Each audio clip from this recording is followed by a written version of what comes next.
تھی جس پر تمام مکاتب فکر نے اتحاد اتفاق کیا. اور امام نورانی علیہ رحمت جب ذوالفقار علی بھٹو صاحب نے کہا کہ میں اس موت کے پروانے پر تو تصدیق کرتا ہوں، سائن کرتا ہوں، لیکن میرے لیے یہ بہت مشکل ہے، تو امام نورانی علیہ رحمت نے دو ٹوک لفظ میں بات کہی. کیا کہی کہ آپ کے مقابلے میں ایک شخص کہے کہ میں وزیر اعظم ہوں، آپ اس کو کیا کہیں گے؟ ذوالفقار علی بھٹو نے کہا کہ ہم اس کو پاگل کہیں گے، جو تو پاگل ہے، یا اس کے خلاف ہم قانونی کارروائی کریں گے، کیونکہ وزیر اعظم تو ایک ہی ہے، میں ہوں.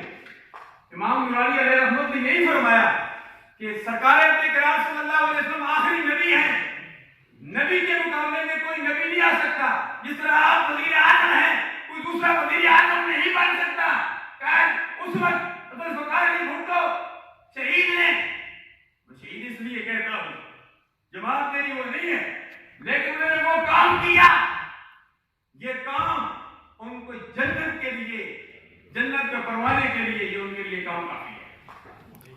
تو فرمایا کہ جب دوسرا وزیر اعظم نہیں ہو سکتا تو سرکار اکرام صلی اللہ علیہ وسلم کے پاس کوئی نبی بھی نہیں ہو سکتا، کیونکہ قرآن کہتا ہے ما کان محمد نبا احد من رجالکم ولکن رسول اللہ وخاتم النبیین.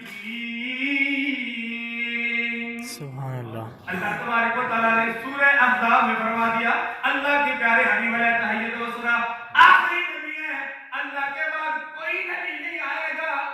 انا خاتم النبیین لا نبی بعدی. سرکار فرماتے ہیں میں